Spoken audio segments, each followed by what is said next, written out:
Yo, let's go! Harder Brunch presents the Meat Cake Invitational 2024. That's right. This year we're doing it bigger, better, and harder. It's going to be 10 chef teams, 10 edible works of art, and you help be the judge. Yeah, you buy one ticket and that allows you to be a judge. It's going down February 25th, a half liter. Tickets are on sale now at eventbrite.com.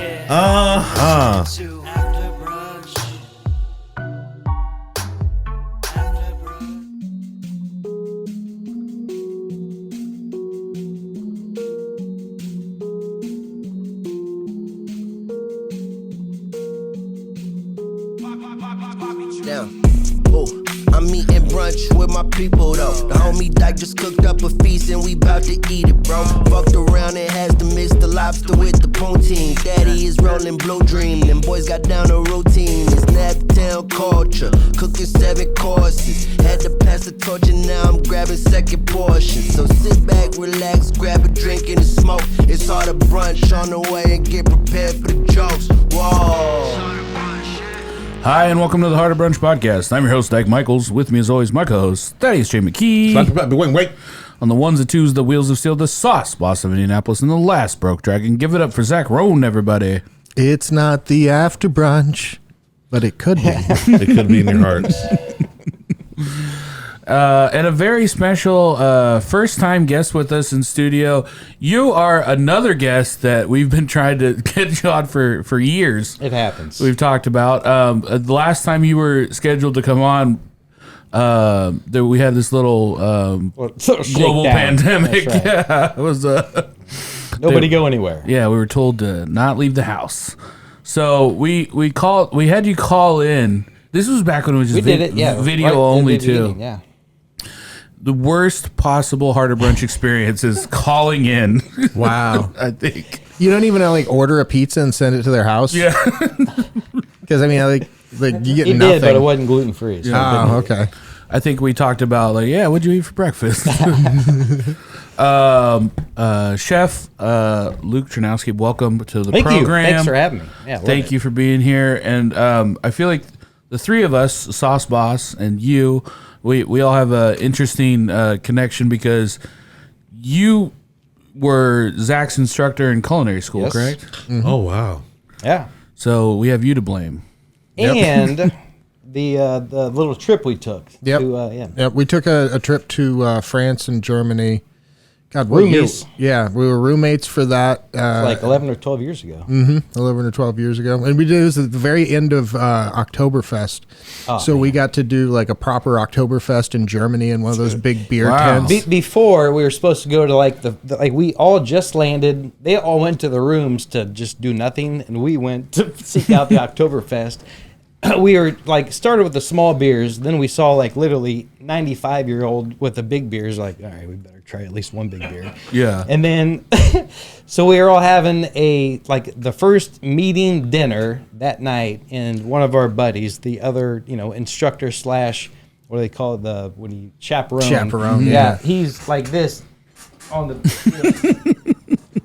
Nearly passed out on the table 3/4 of the way through dinner. Chaperones tapped out on night one. Yeah. Oh, that's right. I forgot. Because I forgot all about this. So when we went, there was so we went with the Chef's Academy, and we had a whole bunch of students. I was one of the students, and then there was a handful of instructors, and then there was things planned. So there were tours that we would go to. There were dinners that we would go to, certain wineries, things like that. Super awesome. And it was super awesome. The Michelle, our tour guide, had the inn at just about everywhere. Yeah. But there was a very straight-laced thing that was happening, and then there was what happened afterward until early in the morning. Right. Yeah. So very structured and then extremely free. And we took advantage of every second. Yeah, we went to a rave in the catacombs. Oh yeah, like whoa. a cave. Yeah. In Germany. Yeah, A rave in the catacombs. It was fucking literally, wild. It was nuts. It was amazing. We did that. Remember the girls that were in the street and we were trying to find the cheese kitchen? We said we had eaten at this place called the Cheese Kitchen. Oh, yeah. And For the raclette. We wanted to go find. We're in France now. But Chef Hamilton kept trying to say it, and he kept calling it the cheesy cooch, basically. Yeah. These random girls, because yeah. he's trying to speak whatever French or something like so that. He was trying to say the translation was the cooch. Yeah, the They cheese said it coochie. I like to go to the cheese coochie. Like, these Americans are creeping us out. It was awesome. Loved it. Like that's the red district. That's over there. And then and we'll get to the kind of chronological order because you've It's all done a over, million yeah. things. You've led a million different lives. Wait, was he your coach as well? No, so when I met him is when I had the way that I really kind of met Zach, we had a mutual, like he worked with my ex-girlfriend, and so like we had been like introduced to that, but then like Zach had his mustard kitchen and we needed a kitchen, and were you already there? Did you come after? I can't remember the order. It was right around the same time. I think you were there first, actually. We ended up, the three of us shared a kitchen that we were never really in the kitchen at the same time. It worked out. Yeah, nice. Yeah, he did the mustard, and then we both had food trucks, and we weren't. I don't think we were all three there a couple of times, but not much. And then man. Well, we'll get to the food truck in a second. Sure, yeah. But and then we also did an episode of the Harvey show. Yeah, that was me and T's show. Was the Harvey show for a little bit. Puppet? Yeah, so there was a puppet show. I was Harvey the puppet, and then T was T, and then we would have people come on and we would interview them. And so we interviewed people from Pots and Pans and Dyke and all sorts of people. Like you get real proper chefs in, and then you give them clay and make them talk to a puppet. It was amazing. Yeah, I think it was awesome. Do you still have the? I've got some. I can pull up some. I can find some. We clips. should put those on the website. Yeah, they're really good. There should be an Easter egg. Because people are visibly uncomfortable with it. $3. No, actually, we just found the box that had Harvey and a whole bunch of play toys, and my kids have been just going crazy with it. So he's trying to make food shows now with Harvey. Bear in the kitchen. So let's start at the beginning. Let's start with your culinary journey, your origin story. Like, what was the first kitchen you worked in? So the first kitchen, Gardner's Country Kitchen in Van Wert, Ohio. It was a 24-hour greasy spoon. So I think they may have closed 6 hours on Christmas Day, but that was it. Oh wow! So I like one of my buddies started working there, and then we got all of our friends and the girlfriends working there. So literally, it was ran by us and a couple, real employees. But I started dishwasher, and just like so many times, I say I want to be a cook, I want to be a cook, I want to be a cook, and it was a Sunday, and small town. In the late 80s, church is what they did on Sunday, and then they go out to eat afterwards at Gardner's Country Kitchen.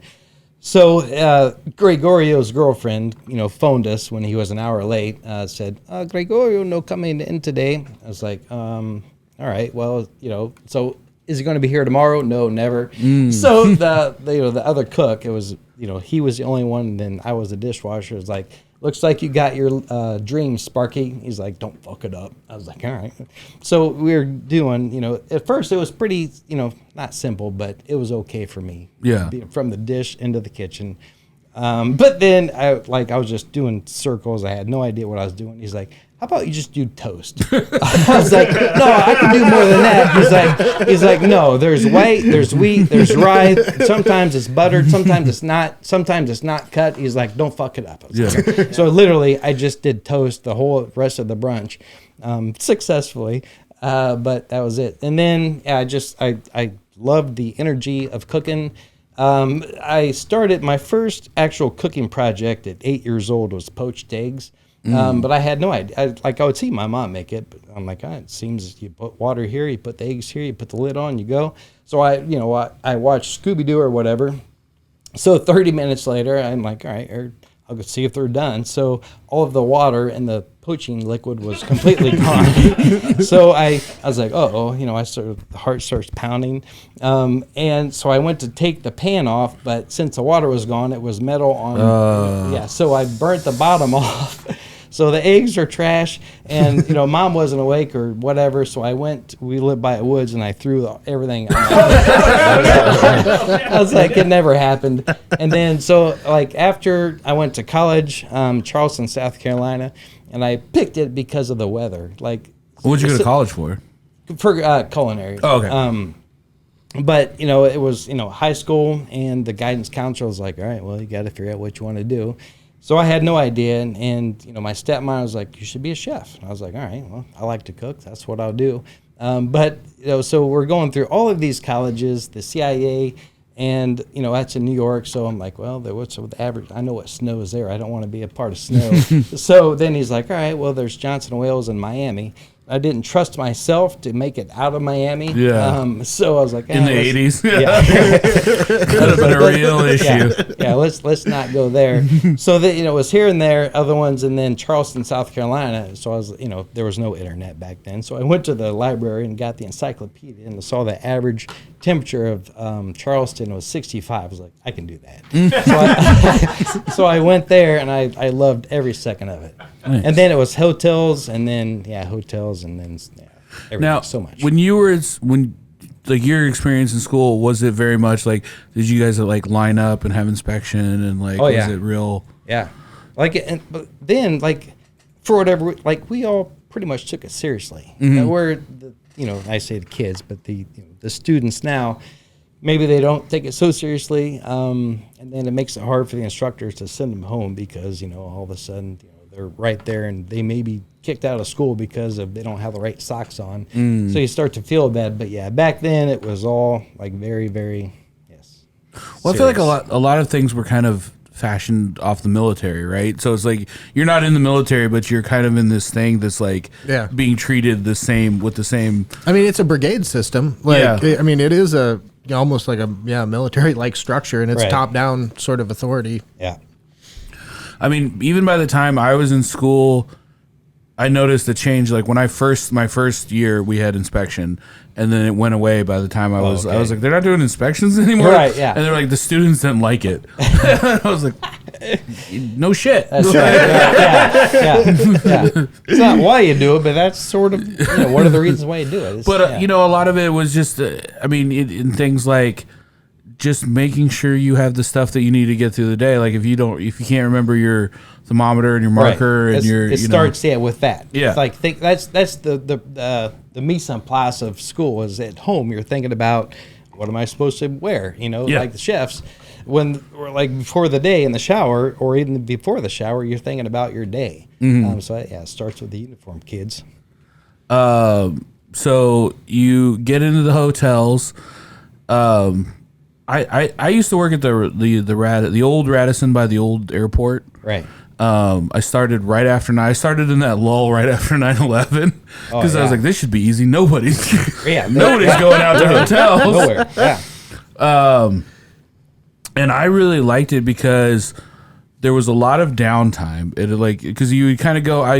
From my experience, you go in and you prep for the evening, and then there would be this long gap before service would start. And if chef wasn't in there watching, I was like, I'm gonna go read the newspaper. A free for all, right? Yeah. And also, I was in my early 20s too, so it wasn't I was just doing the bare minimum of everything. Right, yeah. I wasn't going above. I had a dude in there that was 40, and he was trying to get his life back together from drugs or whatever, and he'd be like, man, you are worthless. He'd come in and there'd always be extra prep. He's like, you didn't change the ice on the fish or nothing. Well, that's not part of my everyday stuff that I was supposed to do. But there was something fun about, because the chef that ran the kitchen, that was the first time of me working. I had worked in lots of kitchens before, but it was the first time working for chef where I was like, oh, and I remember I was a decent enough line cook, but I didn't know how to cook a lot of things. Right. And I would be asking, he was the one that taught me how to use a roux and just basic stuff like that. And be like, hey, you just do this. And I just remember kind of arbitrarily asking him how to cook things. And it was and then when we did banquets and stuff, that's when you'd actually see a lot more techniques and stuff start coming out. I think that's important for any new cook out there is to get in that banquet setting where you're doing high volume, because I've literally seen legit super solid chefs in this independent, they own their own restaurant, when it comes to catering, have a really hard time. Yeah, because it's still food. You may be still serving 300 people, but 300 over 4 hours is different than 300 right now. Yeah. So that's one of the like the great things that I like the most of my career is I started in hotels and I kind of went backwards into the more independent. So wait, is it easier to cook 300 for people at the moment for like right now or over the course of 4 hours? So really, it comes down to what you like. Like both of them can be very, very smooth, or both of them can be a disaster. Okay. And it comes with mise en place. Like the prep is, if you're ready for 2,000 people, it can feel like 30. But if you're not ready for 10, it can feel like 1 million. Oh, that's For sure. Yeah. I like that. Did you in between working in the restaurants and before you started teaching, did you ever own your own like restaurant or? So I did a bunch of pseudo side gigs, I guess. The first one, so I lived in Cincinnati a couple times, and I was working with this European bake shop, and you know we become pretty close. So I started doing these spice rubs, Red Wolf Spice Rack, I think it was called. But I was selling them there. Then I started selling them at the grocery store down the street. So I've had like small side stuff, but then, so I moved from Cincinnati to my little hometown, and you know there was not much going on there. So I bought a food truck. This was early 2000, 2002 maybe. But it was a fixer-upper, and I'm not that guy. So I didn't do anything with it. Yeah.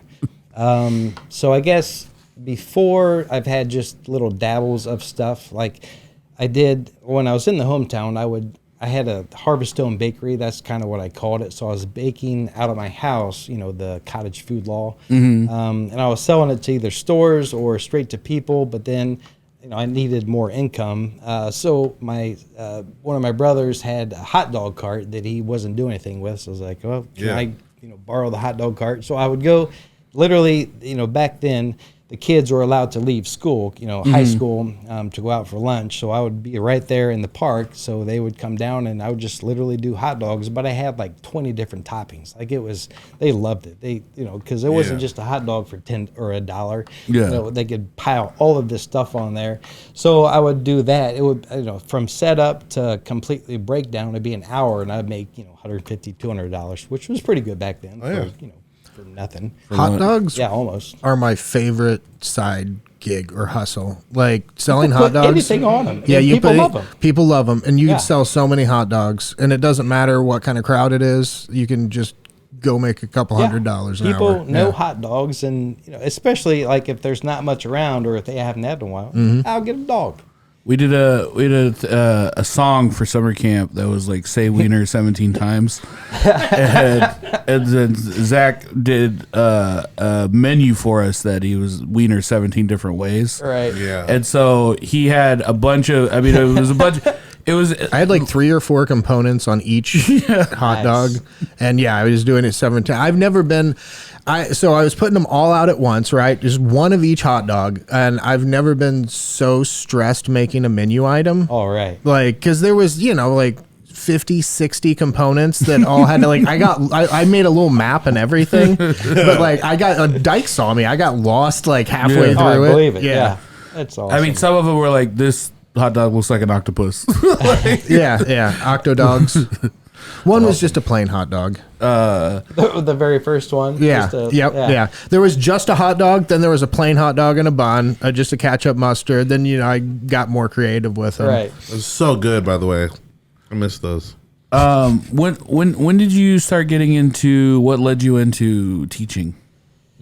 So teaching before I got the Chef's Academy job, when I was living in my little hometown, Vanward, Ohio, there was an ad for Ivy Tech, an instructor up there. So I went, and a friend who I met in college, he lived in Fort Wayne. So I told him about it too. Just if I didn't get it, he would get it. Then I would at least have a room in down the road. But we both didn't get it. So I moved to Indianapolis, and I moved to Indy to sell like credit card terminals with my buddy, because I'd literally seen him make millions of dollars. I'm like, I could use $1 million. So I'll start selling those too. But I am not that kind of guy. Yeah. So I didn't do very well. But then this, the ad for the Chef's Academy came up. 2006, and again, I told him because I knew he was trying to look for another gig. I was like, they're only advertising for one chef, but if you get it, then I'll get an in down the road. But we've both got it, so it was luck. It was really right place, right time. And then you were there for like 10 years, right? Yeah, 10 years, start to finish, 2006 to 2016. Yeah. So you really enjoyed.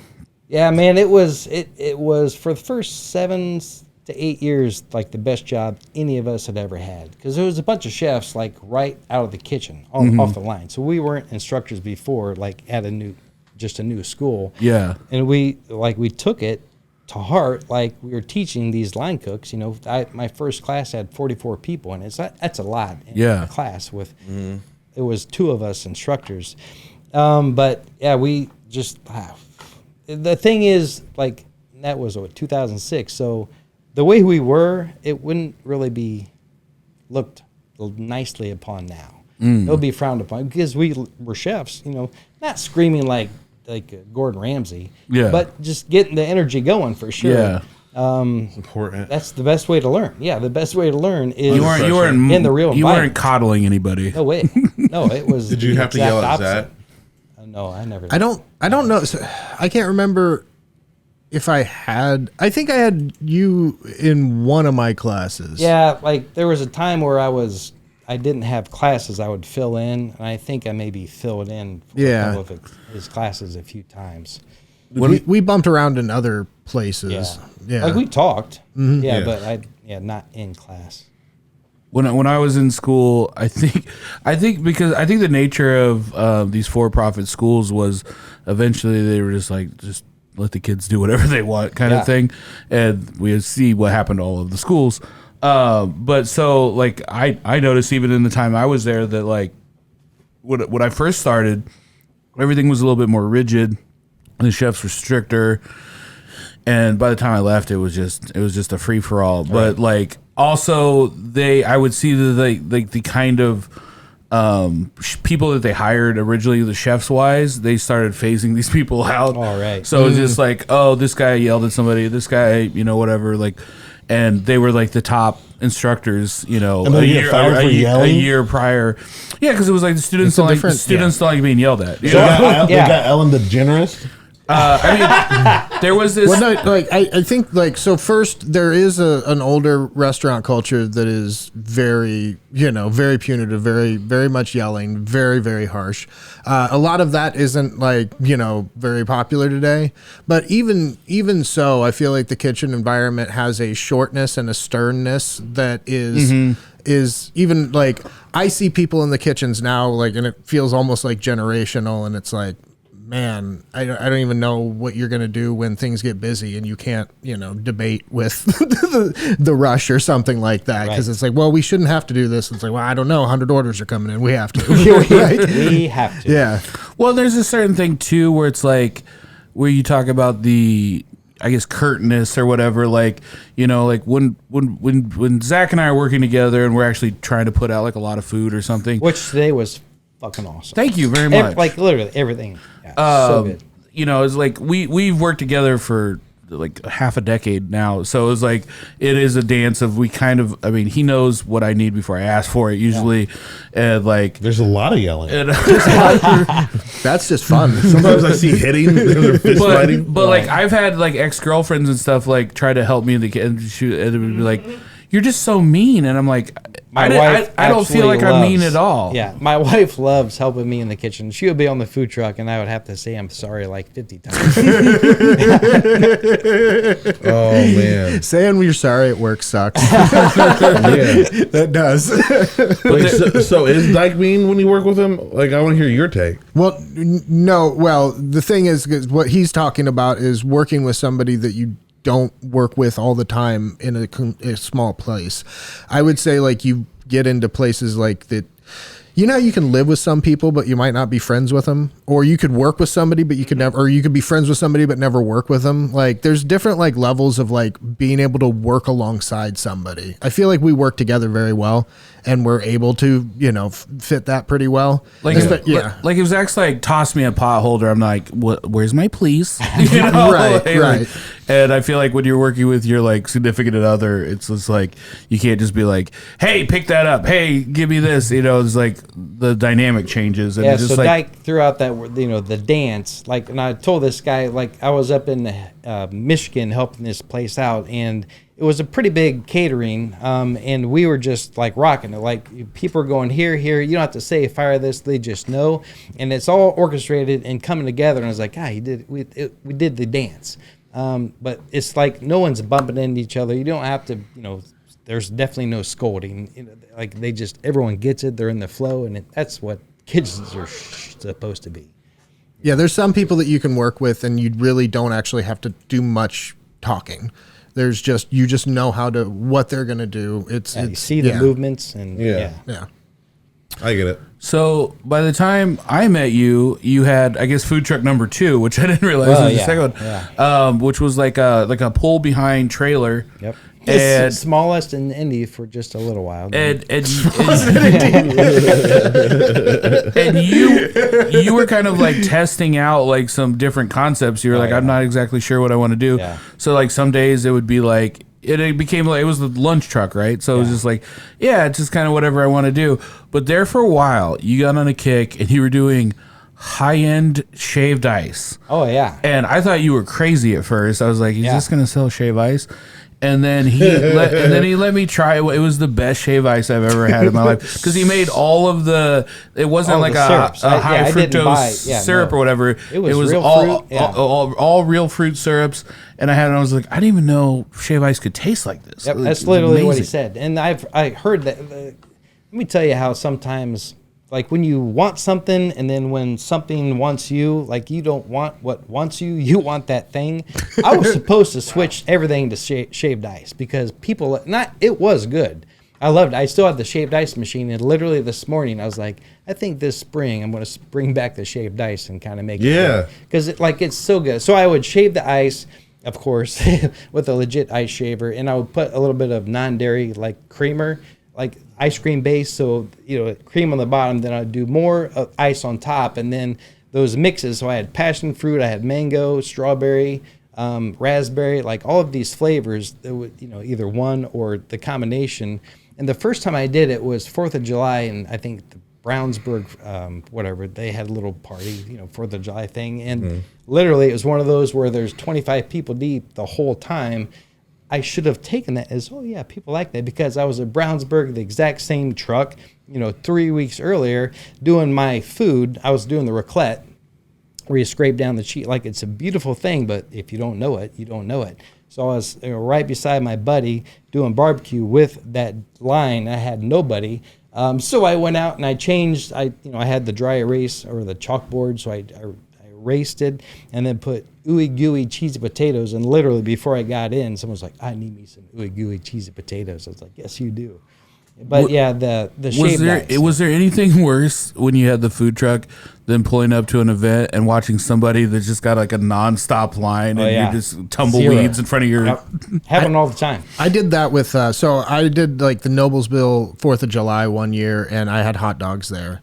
And I mean, we showed up and there were 12 other food trucks there. And there's like this Brazilian steak truck that was across, that one that has like the pizza oven in it and it's in a shipping container, that was there. Yeah. And we just crushed with, like a line. It was us and the lemon shake up stand next to us, and nobody else had a line. And, we're in a tent, right? Yeah. But I mean, And you're just laughing at them. But it is sometimes like some people just want hot dogs. Right, like you might want to make whatever you're, like this, Brazilian steak sandwich, churrasquero or whatever, but no, they just want a hot dog. Yep. So this is what I'm saying. That sounds like the perfect thing to have at adult summer camp. When people are walking up the hill, I'll tell you what, man. Someone selling shaved ice, the way you described. I'm in, like that, because they are. And I hate to say it about something I make, but they are so good. Yeah, like and it being hot, and people are like, man. I'm going up the hill. I just need some shaved ice. And you're right there. I'm in.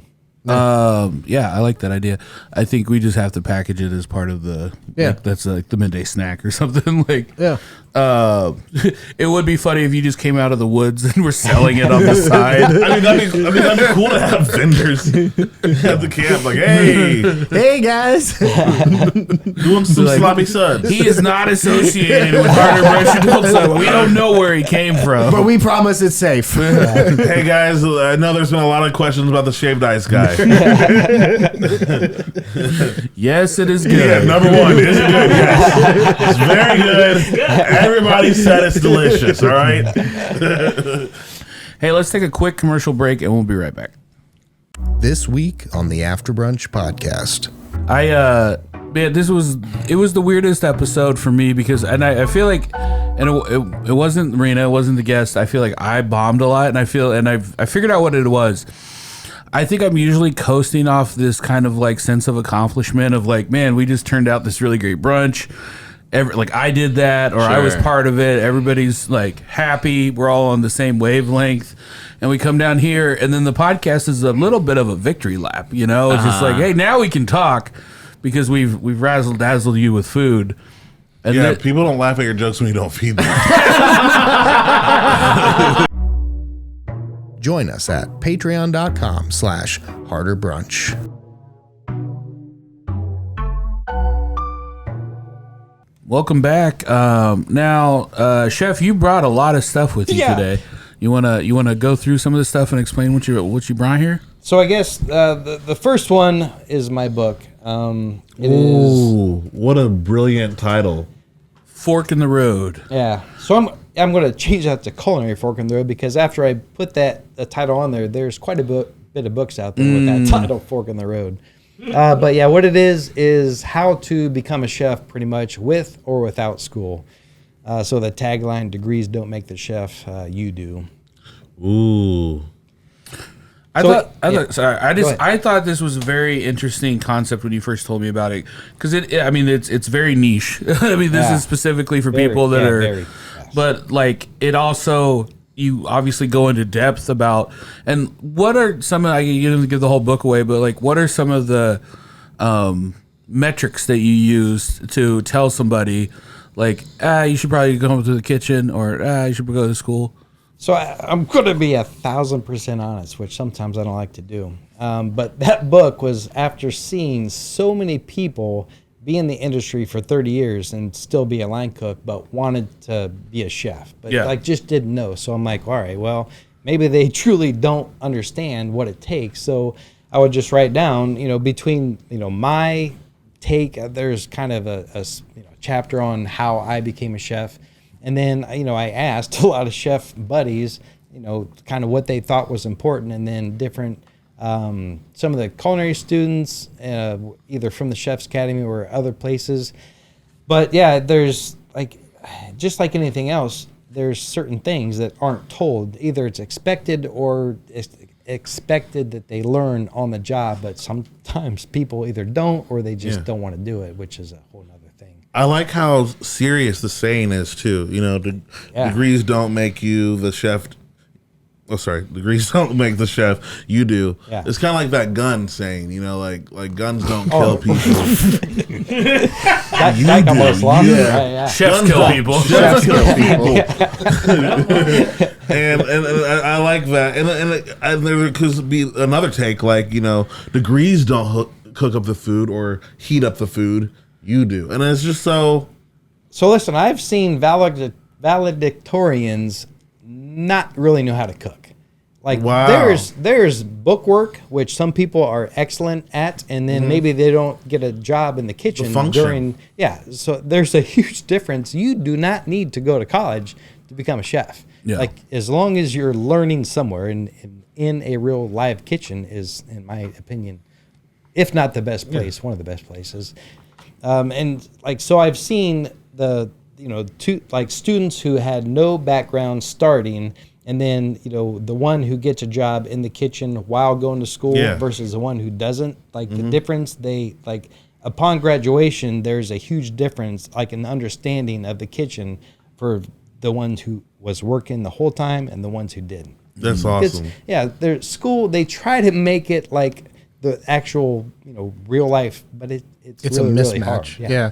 I think it's wild, like in food, like being a chef as well. I'm guessing it's the same thing, like being a comedian. Like there is no accreditation body that says you're officially a comedian. So there's all these different, like what you think a comedian is, like, or what you think a chef is. But yeah, I mean, it is definitely a thing that, like, it's kind of wild. There is no, you don't have to go to school for it. You don't have to necessarily, do it the traditional way. And I think that's important because I don't think the schooling model is really great for cooking. I don't think it fits. I agree, 1,000%. I think like apprenticeship, like they do with like electricians or something like that. I think that would be much more appropriate, especially if you're getting paid, right? Like, because you can. That makes sense. You can do that. Somebody. Yeah.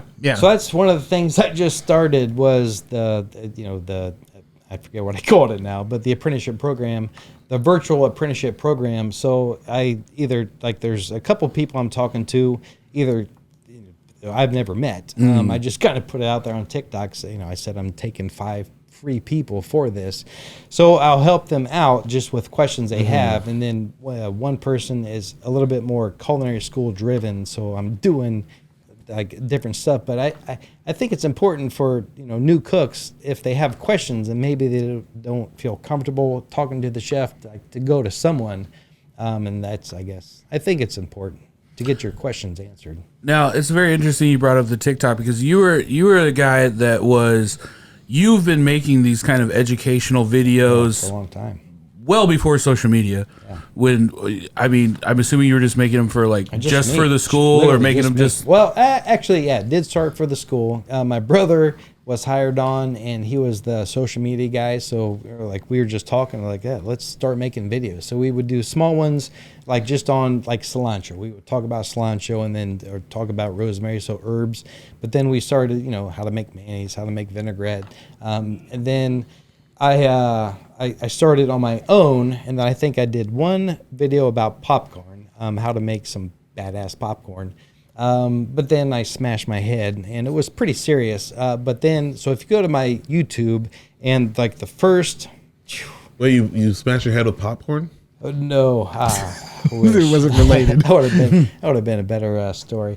No, I was just being stupid and hit my head, and so I've got, had staples and some super serious stuff, but I kept on doing videos. I would look at an onion and want to talk about an onion, but it would take literally 20 minutes for me to remember the word onion. Oh, wow. So if you because you were concussed.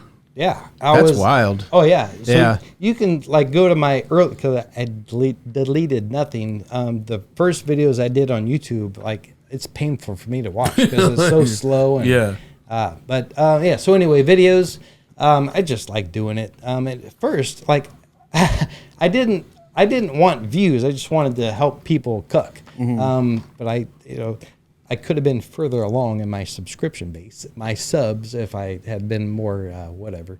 But so I'm doing the TikTok stuff, and it's fun. I love doing it. 'Cause that's funny. We did have somebody come on here once to talk about TikTok chefs, and I'm like, is that a thing? Oh, it's definitely a thing. I mean, I don't know. That's what that whole pink sauce thing was. Oh yeah.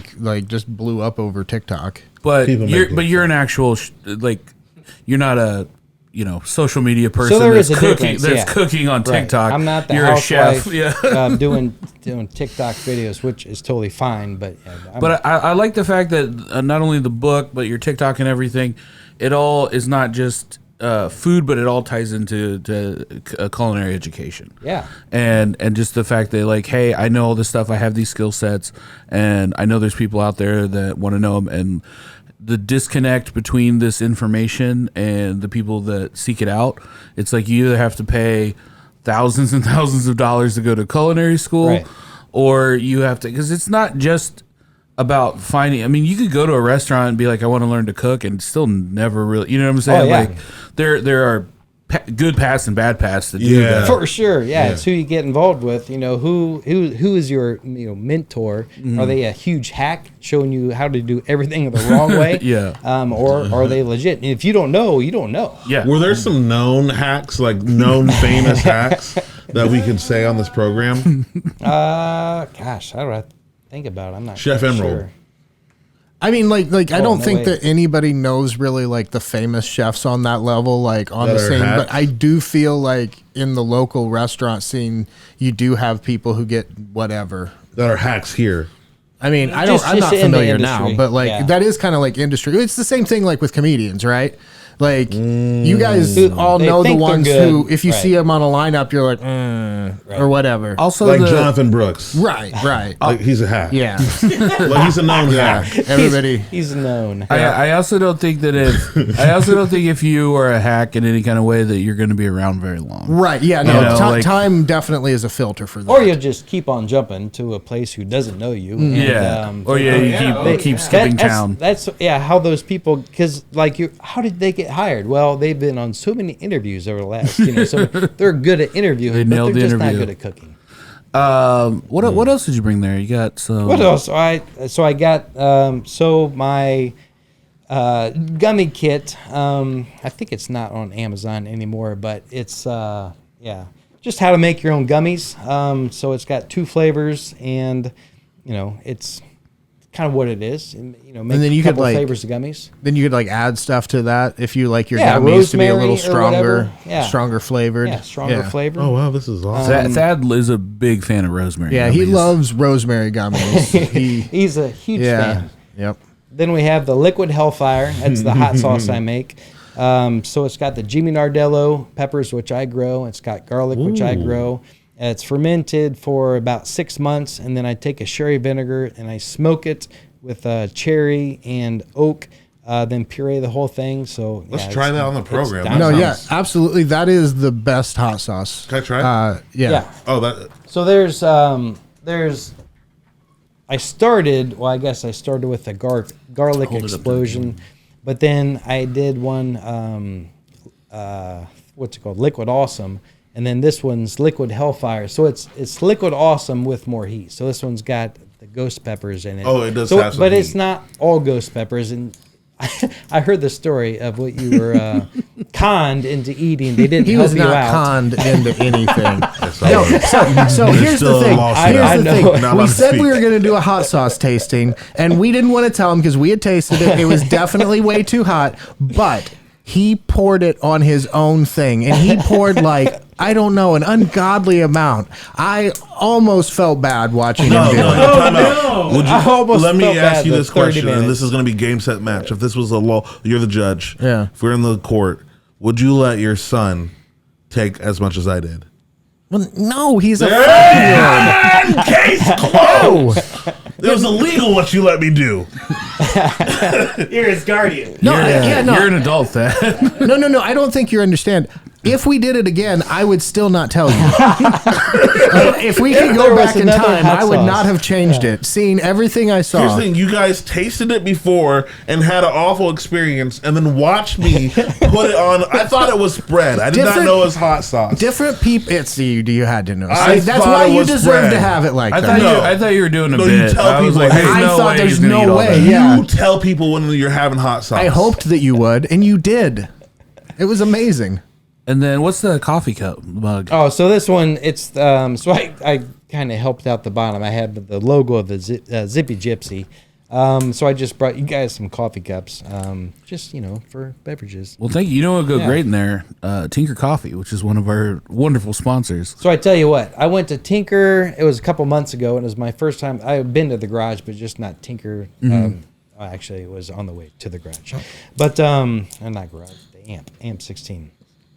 But it was the best espresso I've ever had. Yeah.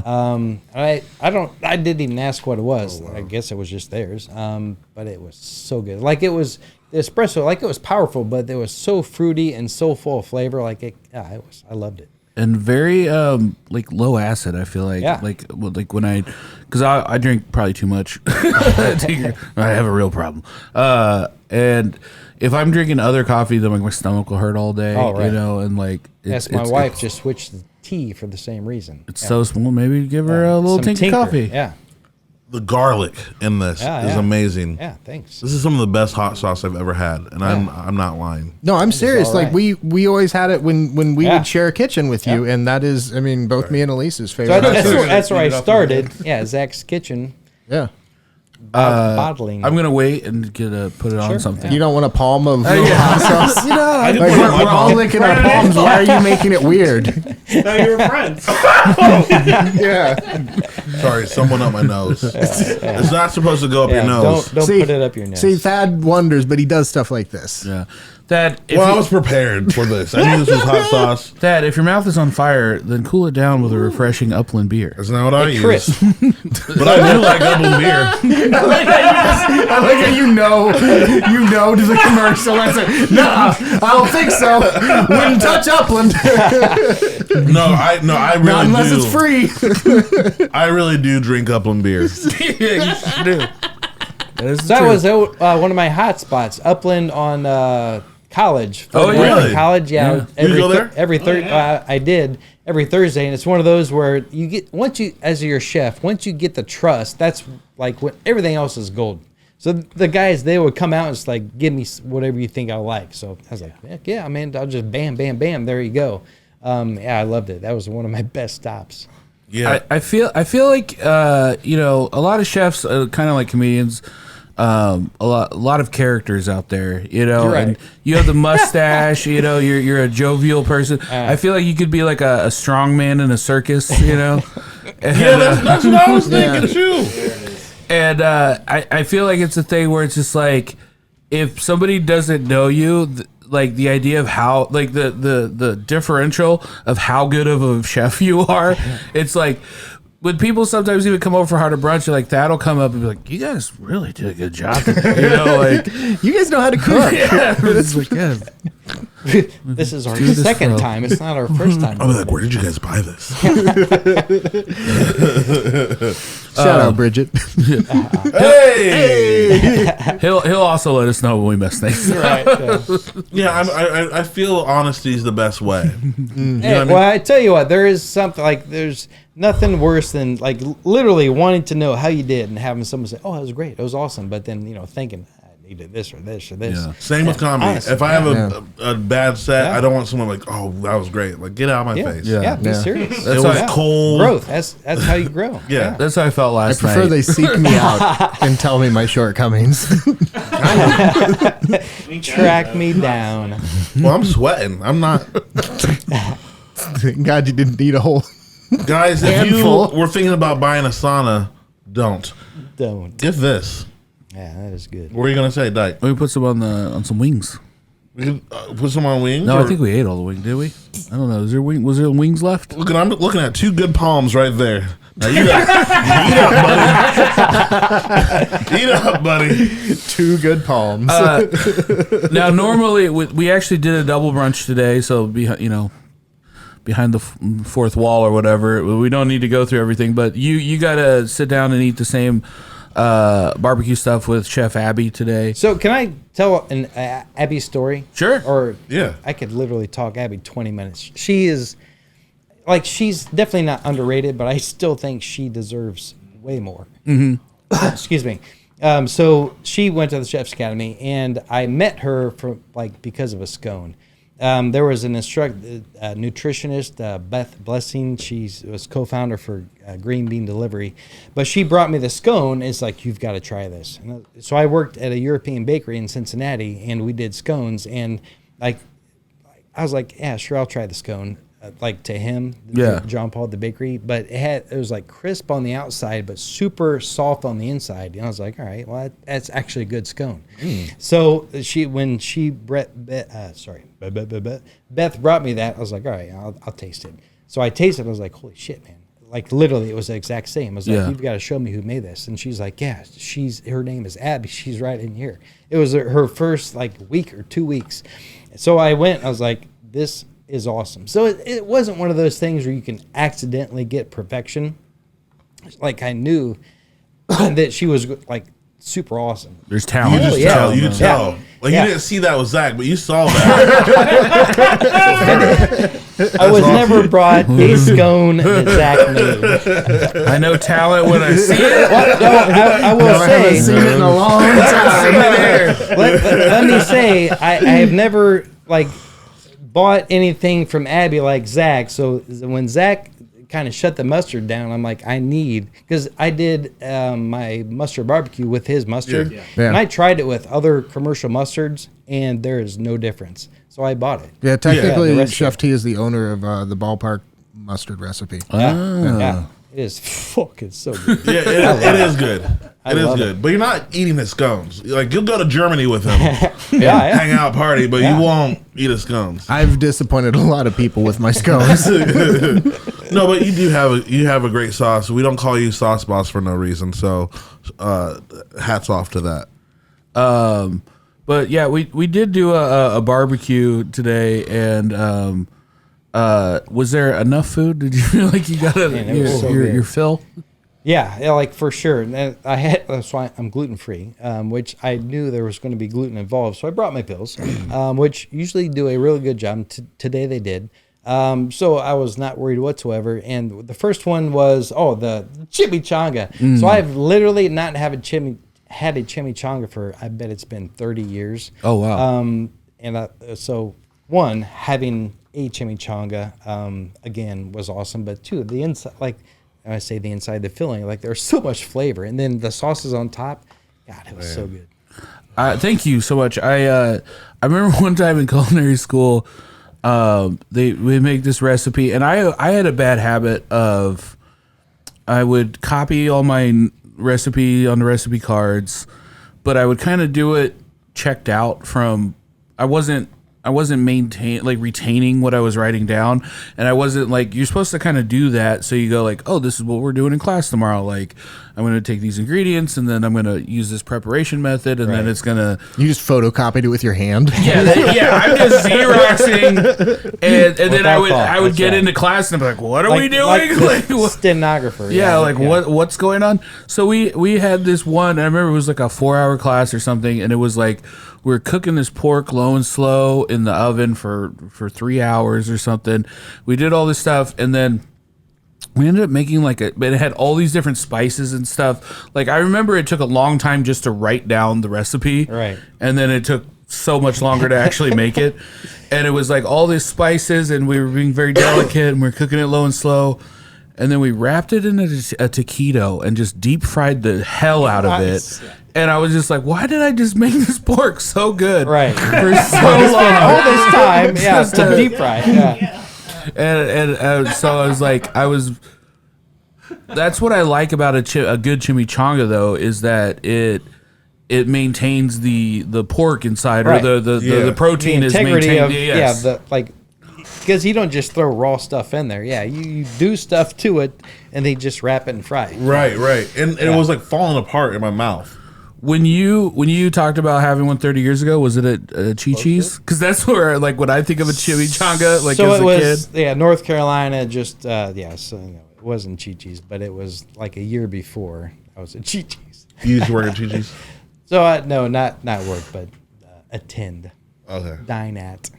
Well, that was part of the interesting thing when we were talking. Whenever we talk about the Indianapolis culinary scene, and we were talking on the last episode with Abby, but like really outside of a few kind of like staple restaurants in Indianapolis, like up until 2010, it was just chains. It was just, I don't remember Horrible. It was ever horrible. eating at like this is a chef run restaurant. Like I said, I moved from Cincinnati in 2004 to my little hometown, and then 2006 here. So I figured, as far as city per city, they're very similar. Mm-hmm. So I thought the food scene here in Indy was going to be the same as Cincinnati, or at least pretty close. But when I moved here, man, I was like, where is everything? There's nothing anywhere. Yeah. So I started, of course, online was around, but nowhere near what it is now. So I was trying to track down just a good restaurant, and I got one, Tabla de Tosa, which is Tony's. Abby was talking about it. And so I went there, but it was closed down. And then Neil Brown they were in remodeling for l'Explorateur. And I went in, and I think I saw him hanging a picture on the wall or whatever, but I just walked out because it wasn't open yet. But yeah, there was nothing anywhere. I remember I was so excited when I found Enzo's Pizza, the stuffed pizza. I was like, God, this is at least something really good. But yeah, it's now, of course, it's way, way, way, way better. Oh, yeah. I was blown away. It's better than Cincinnati now? Well, I guess This is an anti-Cincinnati podcast. Yeah, take that, I can't say that. But it's... Yeah, Name one good restaurant from Cincinnati. Pick Candy Barbecue. Don't you dare say Skyline Chili. Cinnamon and chili. Speaking about hot dogs, the cheese conies, man, they're so good. So I have a funny story, I guess, about Chef Tony. So when I was where I was working I was a line cook at the Radisson. And then I had a friend's mom who was like a Cisco rep, and she was like, "Hey, I know this bar. They're looking for a kitchen manager." And I was just like, "Oh man, like that's such a pay increase and such more responsibility." And so I kind of jumped at the chance to do that.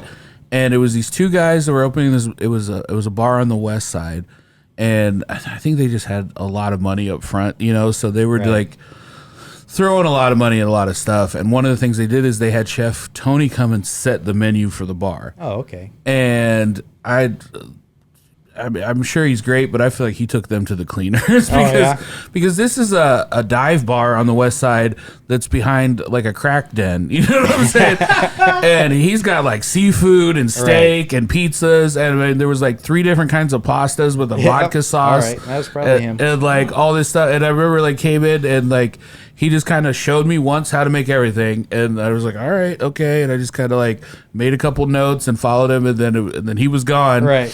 And then like 6 months later, they're like, "How come we're losing all this money, Dyke?" I don't know. Maybe it's because you're trying to sell filet mignon, and that guy is ODing. He's currently not with it. But yeah, that was a very eye-opening experience to me, especially as part of the kitchen. And it's like you don't know what you don't know, because it's like I got this job as a kitchen manager. I was like, oh, I know how to make a schedule. I know how to order food. Yeah. I know how to pass a health inspection. Right. And I know how to put food out. But I didn't know anything about food costing or balancing budget. And the Cisco rep was taking me to the cleaners because it was like a $500 minimum order every week. And so I'm just like, it's like getting in with the mob, Right. Just like I'm just putting stuff in the freezer. I'm like, I don't know. we gotta buy $500 worth of stuff. I'll freeze it and figure it out later. And I'm like 23-year-old dipshit and I don't know anything. And they're like, it's hard. They let me just do that for so long, and then they were like, "Dyke, we love you. You're a hard worker. You are not good at this." Like, someone else needs to come in. Now, I feel like it's a really interesting thing. Like, food reps and reps in general, like, I've learned a lot from food reps, depending upon who you have. You have somebody you can trust, but the other way, like, I've also, been taken to town, slightly shady. Yeah. No, I mean, like, yeah, there was a lot of my education that came from food reps that actually were decent. Yeah, they can be, quite informative. Yeah. I feel like everything you learn is like off of the books. Like, there's like the technical structure like you're talking about, but like everything else is like, how to relight a pilot light when the kitchen's flooded. I've had some great food reps, but I feel like me at that time, I think this person just like the cartoon when they look at someone and they turn into like a giant lollipop, and it's like, that guy's a sucker. That was me. That was me. We're gonna make some money off of that kid. Oh, sorry, there's no will call. You gotta, and even though that $100 is going to get you there, we need $500 from you. Or just like even the thought of like, we had a Sam's Club right across the street, you guys could just buy your own food. Yeah, we could have saved so much money. But you don't know what you don't know. You don't know. And that's why you need to either figure out if you need to go to culinary school or... It's an easy read too, man. I'm not very smart, so I wrote it like I talk. But here's the thing. There's a whole coloring section in here. You don't need to go to school to literally become a chef, No correct? way. Correct. Nope. Like, and you probably don't even need this book to become a chef. I like where you're going. But I think I want to read this, and then I can start calling myself chef. Oh yeah, I think that would be an awesome thing. So we should like do the 0 to TikTok chef challenge, and we're gonna make you TikTok. Let's chef. make you the world's biggest TikTok chef, and that'll be And you think people will be upset? Oh my Dyke God. will be very mad. People would be so the mad. questions that you ask. One of my favorite things is because that's the only one that doesn't have a culinary background. So the questions he asks, I feel like sometimes it is questions of the common man. But if you were pretending to be a chef on TikTok, you would infuriate so many people. I would love to be your I was manager. going to say, so we need to do it. It sounds Yeah. like. Yeah, put a little bit of this white rock on top. Yep. They're like, it's just call it salt. That kind of Just call shit. it- yeah. Call it salt. They'd eat that up. Do it off the palm. Do it off the palm. Off the I do palm. all my stuff off the palm. You lick it first. Yeah. It's It's all palm sticking. Sunday. I mean, that's pretty much what Salt Bay was doing, right? Oh, like yeah. it's just Palm Sunday is what joke I was trying to get out. That was gonna be really funny. it was good. It was good. No, I was stepped on that. I'm building sorry. up that for like a half an hour. Dyke. Oh man. Nailed it. No, I didn't. See, we don't like compliments after we fail. And you said this. You know what you did. So what's on the horizon for you? What is on the horizon, man? I'm a man of variety. That's why I've done so many different things, jobs. I just like to learn. And that's what it comes down to. I get bored very easily. So like if I go into a place and I get it, if it's not running the way I want, whether it's good or bad, once I get it running the way I want, then I get bored. Where most chefs should be like, now it's going to be easy because everyone kind of knows, but I get bored, so I just leave. Which is horrible. But so on the next, so I just had a grandbaby. Congratulations. Yeah, just over 2 months old. So may head back to the hometown within 6 months to a year and a half. So yeah, you never know. With me, it's wide open. That's awesome. And if Food people will probably always be involved. if people want to order this book, where can they do that? Amazon, and the best way because there's so many fork in the road titles is my name, Luke Trinosky, on Amazon, and it'll be there in 2 days. You are a man of variety. I remember you came up. Everyone was like, "Who's that guy coming up to the door?" I'm like, "He's probably a guest." And like, I opened the door. I'm like, "It looks like a train robbery is about to happen." Is this a heist? This is a heist. But you're a man of different colors. So this is I get bored so easily, and I love learning new things. Can you drop a beat for me, the sauce balls? Chef T, thank you so much for being on the program Super today. welcome, man. Glad that we finally gave you the real Harder Brunch experience, Oh, and yeah. you got to dine with us and hang Loved out it. in person, in real life. We're just breathing all over each other willy nilly. We don't care. Where can people follow you on TikTok, or what social media would you like to plug? Is it funny? I'm not sure. It's either Culinary Rogue, so I've got the .com Culinary Rogue, and I think that's what my TikTok is, or my name, or both. And you're teaching people. Give them a follow. You might get a free lesson. Yeah, perhaps. and that's where I'm going is, either helping the professional cooks, or I've got, like I said, one kind of home cook that I'm helping build. And I just want people to not eat garbage so much, and it's pretty easy to cook once you get the intimidation factor out of the way. Thaddaeus J. You can find me at Thad Mckee on Instagram and Twitter and X and Threads and Facebook. Zach Rome. Hey guys, I'd just like to apologize for what I said last week on After Brunch. Yeah, it was wild. And that's it. I'm glad you came up for it. If you want to know what he said, you're going to have to pay $3. Patreon.com/Harder Brunch. Find out why this guy's a monster. Casey Campbell. You can find me robbing a train. No, just going on a train ride with this Chef T. We're not going to rob anyone, but you can find me on Instagram at Danger Brewer. Danger Brewer, thank you very much. Training day. Training day. We got meat cakes coming up. Meat Cake Invitational. It's going down Sunday, February 25th, 2004. Half liter barbecue. Tickets are on sale right now. Right now? At Eventbrite.com. We got 10 chef teams. It's going to be amazing. And if you're a fan of meat, check out Smoking Goose. Smoking Goose Meadery, located on 407 Dorbin Street. I'm just trying to get those plugs in, Zach. But tickets are on sale right now. Get one.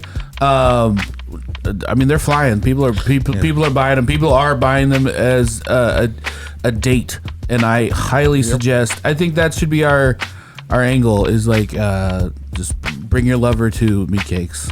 Give your lover the gift of meat cakes. Give your lover the meats. Give your lover the meats. Thank you guys tickets. so much for listening, and we'll see you next time. See ya. Bye-bye.